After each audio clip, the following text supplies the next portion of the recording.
and is able to address the modern cybersecurity threats, especially the zero-day attacks.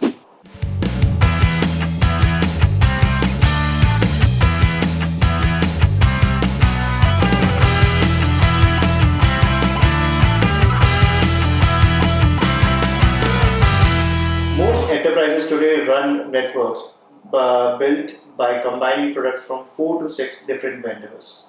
If that approach is so widely accepted, why do we still see outages, security breaches, and performance issues happening so often? So the approach of having it from 4 to 6 vendors is not a prevalent approach, it is a arrived at approach, because you put in various components at various points in time and then try to integrate them. That's how you arrived at that approach.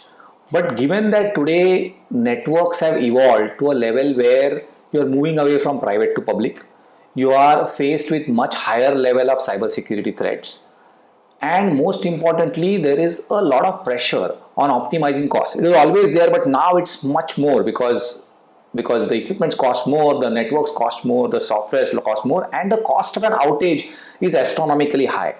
Given all these factors, while traditionally, as I said, you arrived at a mix of multiple components and multiple vendors and multiple equipments, and then you try to mishmash them, you try to make them work together, it is time to move away from that.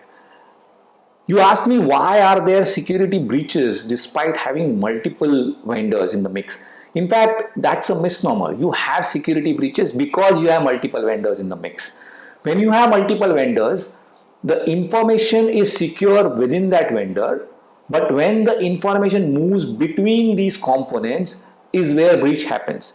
Also, because you now have so many disparate vendors and disparate equipments, when you need to do a security update, updating one could lead to a different impact on the other.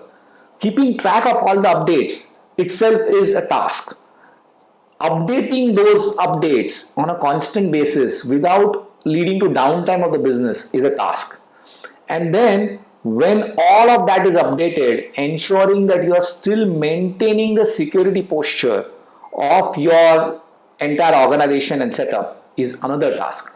So to sum up, what I'm trying to say here is that different vendors in the ecosystem is not a practice, it is rather an arrived at conclusion. It's not an ideal state people want to be in. Two, the cost of the disparate ecosystem is extremely high, both from a implementation, management, and the cost of security breach standpoint. And as the organizations evolve, they need to actually move to a much more integrated approach where possible. So Synergy manages this problem at 3 levels, right? As I said, the first and foremost is that we are a software defined player.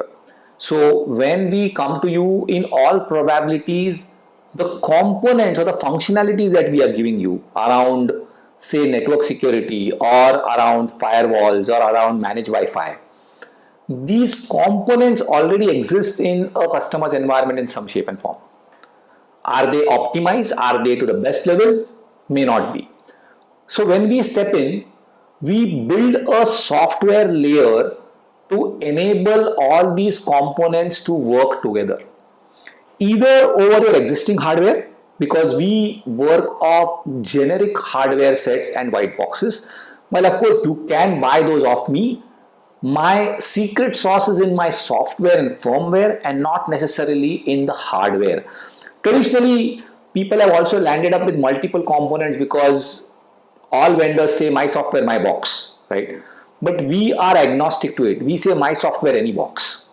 And that liberates you from the need to have multiple vendors, multiple boxes, multiple software which talk to each other. You can have an integrated layer which talks to any white box or generic ecosystems, which now gives you the flexibility to coexist and have a migration path from your existing vendor ecosystem to a new integrated ecosystem, because no one likes to lift and shift overnight. So I'm giving you a migration path. Over a period, I am reducing your total cost of management of that entire stack, because you will have a unified interface to look at your stack, a unified interface to configure the stack, and a unified policies across the stack. And finally, because it's a unified stack which talks to each other natively, you are not stuck with the need to force integrations between them, and that ensures that your cost of management goes low. Also, from a modern cybersecurity threat standpoint, we have seen that a lot of leading vendors also have had major breaches in the recent past, most of them attributable to zero-day vulnerabilities from libraries or third-party operating systems that they use. Synergy uses embedded Linux and C, and we build our firmware natively without using any open source component, which makes us a robust, hardened solution protecting you from zero-day vulnerabilities. So again, to sum up, we are actually providing you a migration path to an integrated stack which reduces your cost of ownership and is able to address the modern cybersecurity threats, especially the zero-day attacks.